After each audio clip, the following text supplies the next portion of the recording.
appreciate the opportunity to share on this platform and with this amazing group of people in this midday session. You so ably lead people at this hour. So thank you for sharing your space, your platform with me. We're going to engage this series for the next couple of weeks entitled Enemies of the Heart. We recognize that there's some stuff going on the inside of us that we need to have mirror moments concerning, because we got to change what's within if we're going to change and impact everything around.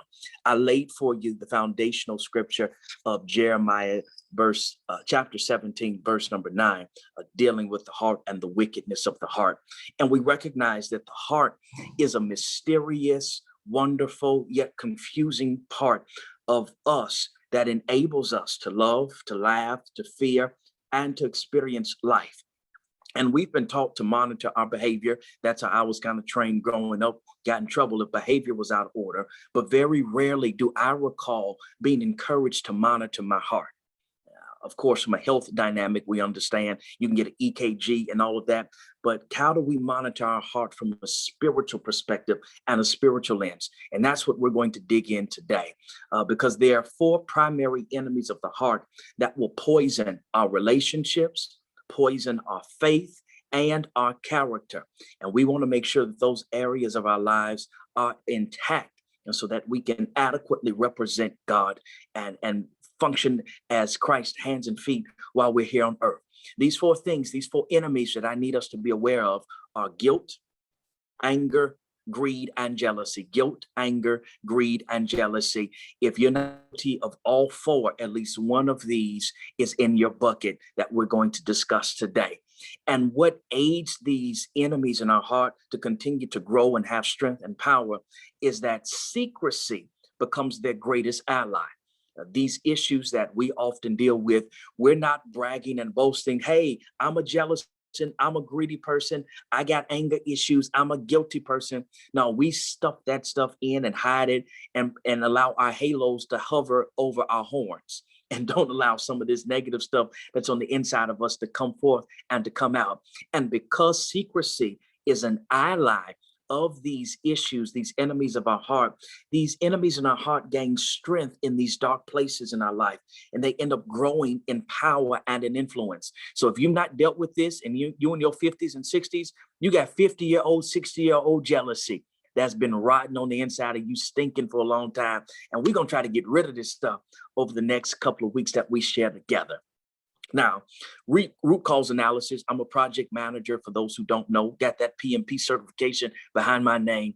And one of the key components of project management is something called root cause analysis. That's where we get to the source of a problem or an issue and root it out, so that if you kill it at the roots, you don't have to deal with the symptoms and all the rest of the stuff that comes with it.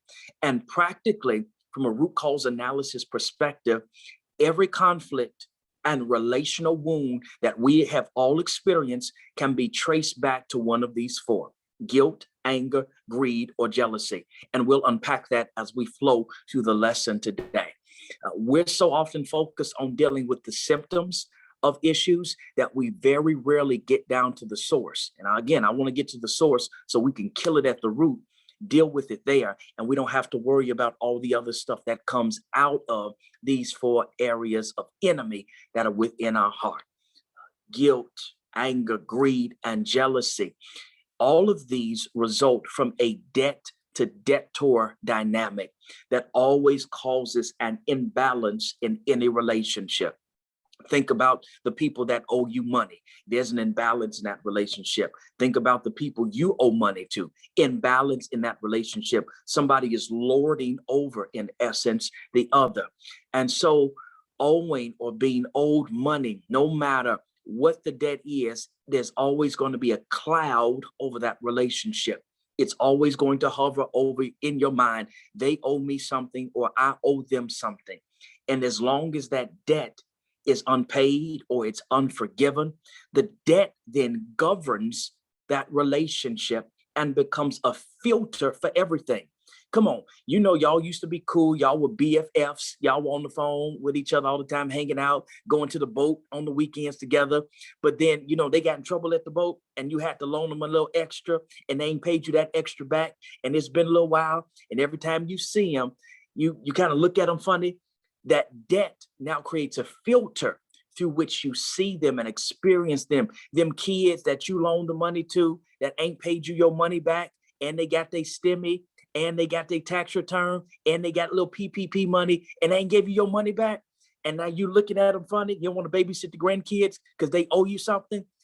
Debt becomes a filter through which we engage our relationship. So we've got to be careful about this debt to debtor relationship that guilt, anger, greed, and jealousy create for us. And again, as long as that debt is unpaid and unforgiven, that debt is going to govern the relationship and become a filter for everything.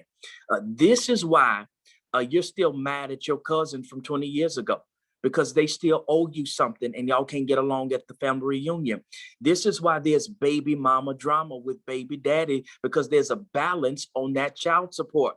Y'all not gonna talk with me here. And so this debt becomes a filter for things in our life. Let's dive into these 4 areas. Let's look at the area of guilt. Guilt is a noun, but has taken on verb attributes as it has been the cause of many actions and reactions in our lives. That's the power of debt resulting from guilt. Here's what guilt says. Guilt says, I owe you. Guilt says, I owe you. Guilt is the result of having done something we perceived as wrong. Guilt is the result of having done something that we perceive as wrong. Everything we do can be restated or reframed as an act of theft when it comes down to guilt. Now, I want to show you how you can change the words to make it resonate a little bit more with you. When a man leaves his wife for that younger mistress, what he's done is that he's stolen. There's the theft there. He's stolen from his family. He's stolen from his wife. He's stolen from his children. And a debtor relationship has now been established. Guilt says, I owe you. When a parent is absent from a child's life because you want to be young and free and wild and didn't want to accept responsibility for the decisions that you made, and you run off and you're disengaged from that child's life, you come back late on in life and recognize your mistake. There's a debt to debtor relationship, because in your mind and your spirit, you're saying, I owe you. I owe you time. I owe you attention. I owe you love. I owe you affection. That debt to debtor relationship. I stole some stuff from you. I stole affection. I stole love. I stole affirmation. I stole this stuff from you. And so when we frame it and change that wording, we see how guilt can really stab at our hearts and at our spirits. And because our heart tells us that we took something, that we're now debtors in some fashion, the only way to make things right is to pay up. That's the only way to kind of even the scales and make things balanced and fair. And that's why we say, I owe you an apology. Pay attention to what we say and how we say it. I owe you an apology, because on the inside, we're internalizing it and saying, I owe you something. I've got to pay up something. And so then we make debt motivated decisions that oftentimes, y'all not going to talk with me here. That's shouting material right there. That causes increased problems in our relationships. Come on, men that are on here. We end up buying love. We messed up, so we go and spend some money on some flowers. I had a buddy, he's in the entertainment industry, and he was on tour and cheated on his wife. She found out about it. And so when he got back home, she said, I want a brand new kitchen. He had to spend $60,000 on the brand new kitchen to say, I got to pay up. I owe you something to try to make this right before you put me in the papers and divorce me and take half of my money. There was an IOU. He had to pay up for the thing that he had done wrong. The guilt caused him to pay. It was debt motivated. They're still together. I was able to help him salvage that relationship, but there was some debt motivated payments and decisions. And sometimes that stuff can increase problems. We try to buy peace. We create IOU situations. And when people are in relational IOU positions brought about by poor decisions, they look for any excuse to be absent rather than face who they owe. Let's be honest about it. We've owed people and ignored people.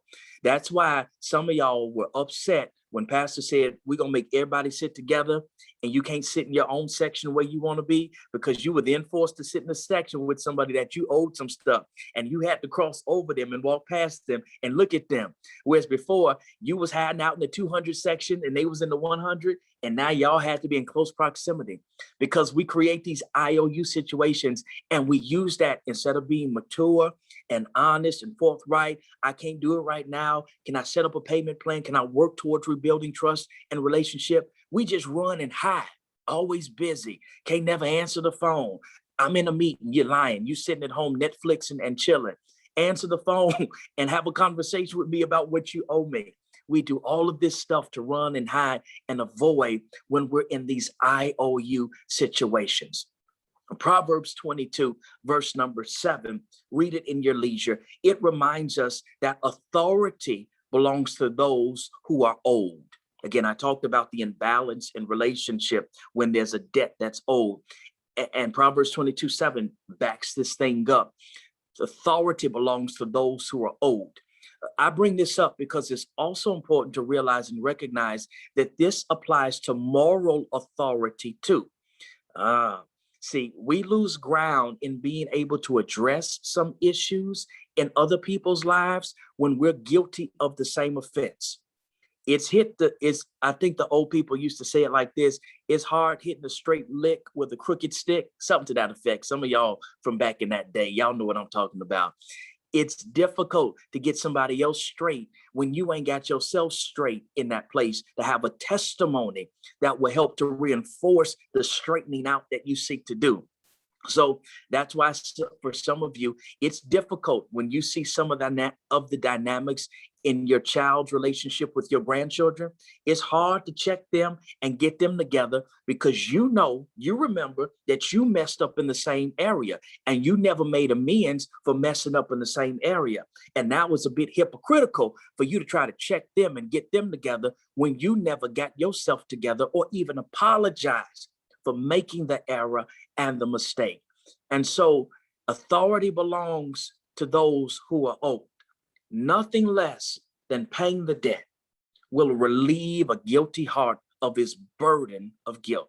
Nothing less than paying the debt will relieve a guilty heart of his burden of guilt.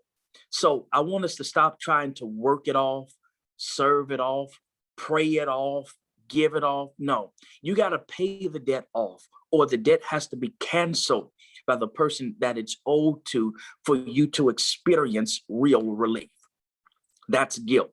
I hope I just got in somebody's business, because my purpose here is to help you to grow and to develop.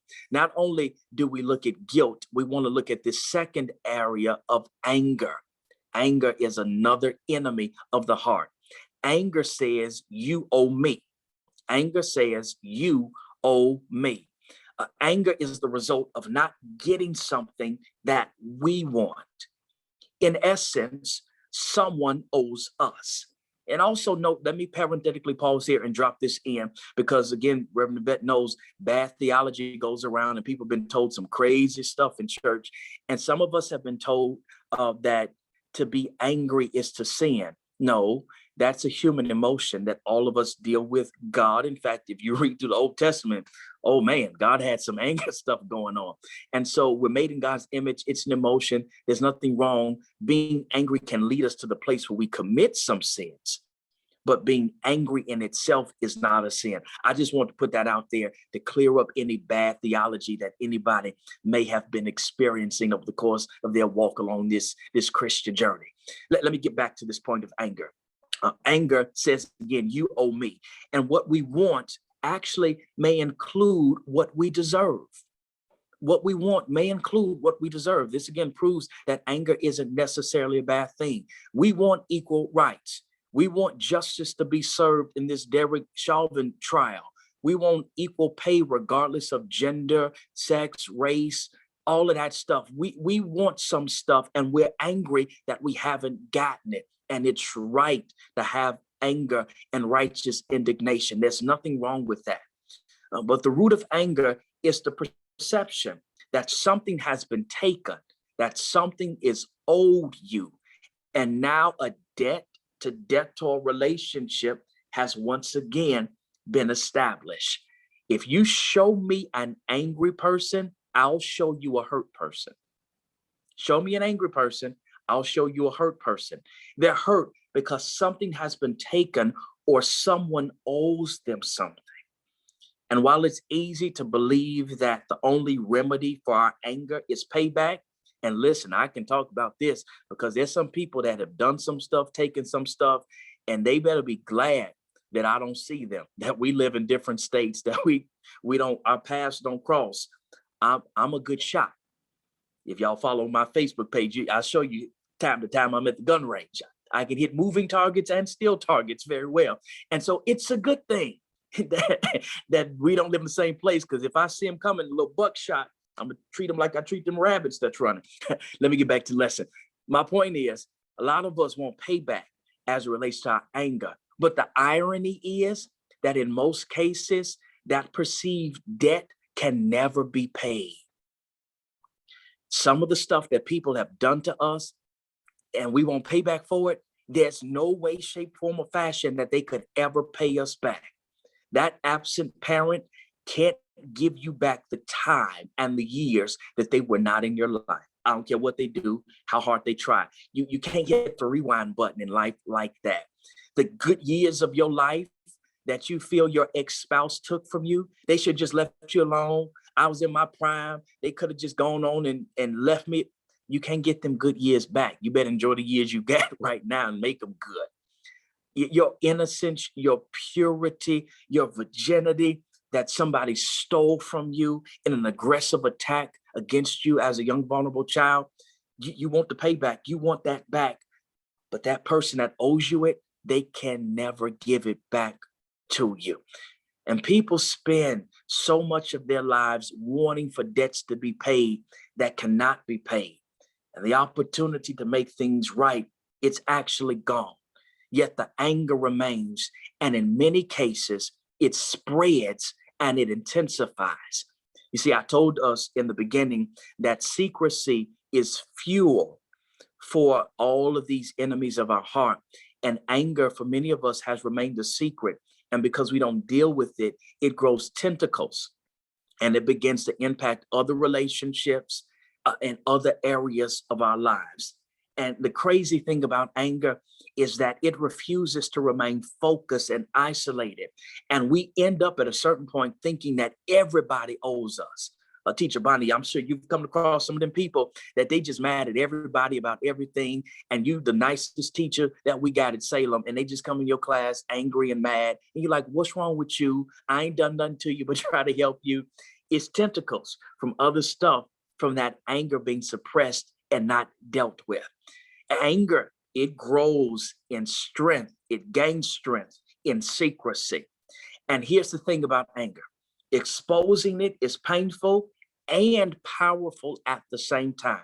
Sometimes we just need to get it out so that it no longer has such a hold and poisons us in such a dangerous and detrimental way. Exposing our anger can be painful and powerful at the same time. And you've got to decide that you can be free from whatever or whoever has hurt you and not let the past control your life. Yes, you're angry, and the anger may be legitimate, but don't let your anger lead you. Anger, it can give you energy at times, and when harnessed and properly focused, it can be powerful in certain situations, but it doesn't make you more successful.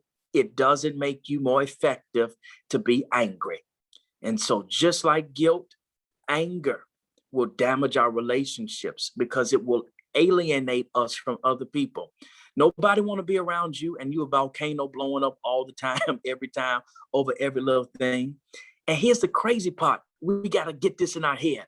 The people who made us angry are often the people who least experience our anger. Thus, we end up making other people pay a bill that they never created. You mad at the wrong people. And the people you ought to be angry at, they walking around scot-free with a smile on their face, not caring nothing about you or your angry emotions and feelings that you're processing. Number 3, greed. Greed. I'm gonna hurry up and get through with this since I was late getting on. Greed says, I owe me. Greed says, I owe me. What's mine is mine because I earned it, and I've got a lot more of that coming. Greedy people believe that they deserve every good thing that comes their way. And greed is a different breed of enemy of the heart because it disguises itself. Somebody gonna have to type amen or ouch in the comment section real soon as we get into this greed thing, because I know what you're thinking already. I'm looking at some of y'all faces on this screen. This ain't me, Reverend Stephen. This ain't got nothing to do with me. I'm not greedy. I'm a giver. The spirit of Salem is to be givers, and I'm always giving my time, my talent, and my treasure. So I ain't even got to pay attention on this section. Wait a minute. Yes, you do. Because greed hides itself in several virtues. Let me show you where greed hides itself. Greedy people are savers. Greedy people are often planners. Greedy people want to make sure that their financial future is secure. And so we hide our greed behind these positive virtues. But you just a stingy, greedy Grinch that's putting up this front and this facade that you're so mature and meticulous and forward thinking and a planner. No, you're greedy. You're greedy. You hoard stuff. And guess what? Greed isn't a financial issue. Just in case you confused, I ain't got no money to be greedy with. It ain't a financial issue. Greed is a heart issue. That's what greed boils down to. It's a heart issue. And like with the other enemies, greed comes with the story as to why it exists. Something happened to you that has led you to this place why you so greedy. And for the greedy person that's on the midday Bible study today, for you, I recognize that stuff equals life for you. And as your stuff becomes an extension of who you are, the more greedy you become. And the driving force that's fueling greed is fear. We're afraid of what might happen to the stuff that we've earned, that we work so hard for, that we've been storing up. And greed is supported by an endless list of what ifs. What if is always popping up in your mind concerning your stuff? What if this happened? What if that don't happen? What if they do this? What if they don't do this? So hush, it's stuff. God gave it to you first go round. God can give it back to you second go round if you lose it. People with greed lodged in their hearts fear that God either can't or won't take care of them, or at least take care of them in the fashion or the style in which they want to be taken care of. The gap between what we suspect God may be willing to do for us and what we want becomes a major source of anxiety in the lives of so many believers. And what we try to do is cover up this gap by acquiring and maintaining stuff. The thing is, we can never have enough. If you say, I need $1 million in my retirement account for me to be happy and content and ride out my retirement life, by the time you get to $1 million, your mind gonna say, ooh, another $500,000 would be even better. You hit that goal, it's always gonna grow. Some of y'all got shoes and clothes and purses and suits that you can't even wear no more. You are 16 and that stuff is an 8, but you holding on to it because you just love your stuff. I worked hard for my stuff. Spend all that money for that purse. Ain't nothing in there but lint and peppermint. You don't even carry it. And you done spend all that money. And this my purse. This my favorite purse. Hush. We could accumulate all of this stuff for stuff's sake because we're greedy. Let me go on. Y'all not gonna like me soon. Y'all ain't gonna get no offering Sunday when I preach because I got your business on here. Let me talk about jealousy, and then I'm going to pray and let y'all go back to being greedy. Jealousy says, God owes me. Jealousy says, God owes me. We want the things other people have. We want their looks. We want their finances, their position, their possessions, their health. You name it, we want it. Their hair, their body, their friend circle, all of that stuff. I've had people say to me, if I had your hand, I'd cut mine off. I'm like, no, you shouldn't do that because you may not like my hand once you have it attached to your body and what comes with my hand. You never know what people are doing to sustain and maintain the stuff that you so jealous and envious of, stuff that you want so bad. You don't know what it took for them to get it. You don't know what kind of stuff they doing to keep it. You never know. And so we assume that our problem is with the person who possesses what we lack. The irony of this thing is that the people of that we're jealous of, they can do nothing to remedy the situation. They didn't ask to be born into the family that they were born into. They didn't ask for God to open up the doors. Oftentimes that God opened up to bless them with the height and with the figure and with the fast metabolism that they can eat everything and never gain a pound. They ain't asked for none of that. God just did it. He designed them that way. And we jealous over stuff and mad at these people, looking at them side eye, and they can't do nothing about it. They can't change it. They couldn't give us what we got, what they got that we want if they wanted to give it to us. We don't mind the fact that God provided for them. The problem is that God skipped over us, if we really are honest about it. I don't mind that you were born into a wealthy family. I'm just mad that God skipped over me in the good gene pool and didn't put me over in that family too. It's enough wealthy families out here. He could have dropped me in one. Listen, let me be honest. I think about that all the time when I'm around some of my rich friends. Like, God, why? I mean, I'm grateful. I've lived a privileged life, but they really live in a privileged life. Why couldn't you drop me over there? Hey, they can't do nothing about it. I can't do nothing about it. All I can do is work with the hand that God has given me. And maybe one day I can get some stuff and bless somebody else to come along too. We don't matter the fact that God provided for them. We just mad at the fact that God skipped over us in the process. And here's the thing.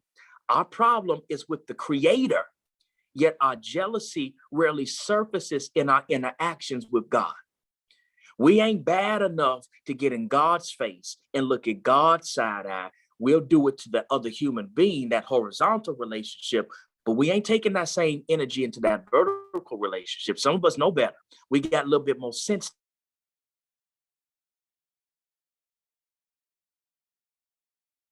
than that. And so we have this idea that God innocent people. We make innocent people price for what we feel that God owes us. And until we find a way to deal with our jealous hearts, we'll be unable to follow the most basic of all Christian tenets, and that's to love one another. It's difficult for you to show and express love to somebody that you're jealous of, that you hating on, that you're envious of, that you're wishing that their spouse would die so you can go steal that spouse. It's hard. Yeah. It's very difficult for you to be genuine and show the love of Christ with people and you want everything that they got. It's hard for you to clap for them and to cheer for them. Listen, some of you all follow me on Facebook, so I kind of exposed one of my friends the other week. I was hanging out with Serena Williams, and listen, my name is supposed to be Mr. Williams if I'd opened up my mouth several years ago. And as I was sitting out on the back patio, hanging out with her husband, if I'm honest, in some of those moments in our conversation, I'm like, it's kind of difficult to have this conversation with you where you're in the space that I probably could have been in. I'm just honest. Reverend Vet, I don't know, can we edit that out before we publish that? Because I don't want him or her to end up coming across this teaching and they kick me out the friend circle. I'm just being honest. I mean, I like Alexi. We had great conversation, but in the back of my head, I was thinking some stuff like, this could be me. Roles could be reversed right now. I could be inviting you over to my house, buddy. Nonetheless, let me get back and close out this lesson. We got to go. Until we find a way to deal with our jealous hearts, we'll be unable to follow this most basic tenet of the Christian faith, and that's showing love to one another. As long as jealousy rages unchecked, no relationship that you have is going to be safe. Others are always going to have what we want, what we desire. But being content with what God has for you and where God has you is the remedy over jealousy, this enemy of our heart. And if jealousy or envy are within your heart, I want you to understand that you're really upset with God, not with other people, but you're upset with God. That's my time for today. Thank y'all for your time. I hope that you gain something, that you glean something from what I had to share as we open up this series on the enemies of the heart. Any questions, any comments, any concerns? We're going to pray and close out, and then we'll go to our comments and questions. Cool. Let's pray. Father, bless you and thank you for this time of sharing. Thank you for the Salem Baptist Church and this august body of believers that gather together weekly to study, to glean, to grow, to learn, so that their lives can be transitioned more accordance with your will and with your way. Thank you for the gift of Reverend Yvette Breckenridge. Thank you for her leadership. Thank you for her scholarship. Thank you for her study. Thank you for what she brings to the table in this Bible study hour, as well as the work that she does in our pastoral care team to bless and benefit the body of Christ, the members of Salem, and the community at large in which we serve. Continue to give her the desires of her heart and bless her, as well as all that are on this Zoom today. You know the needs and the issues, the concerns, the prayer requests that are raging in our minds. And God, we trust you to be God, and we know that in being God, you're going to do things well, work things out for our good and for your glory. So we thank you in advance for how you're going to operate and move in all of our lives. Thank you for the seed that was planted in our minds and our hearts concerning the enemies of our heart. Help us to unpack this, to be honest with ourselves, to focus in on the greed and the anger, the jealousy and the guilt that we all deal with, to be honest so that we can face it and then fix us. Give us wisdom as we uproot these enemies in our heart, that we might be lovers of people and better lovers of Christ. It's our prayer that you will bless the balance of this day. We've got Bible study tonight. Give the preacher preaching power so that, again, our lives are changed once again. Bless our leader and Pastor Meeks. Keep him and cover him. This is our prayer in Jesus' name.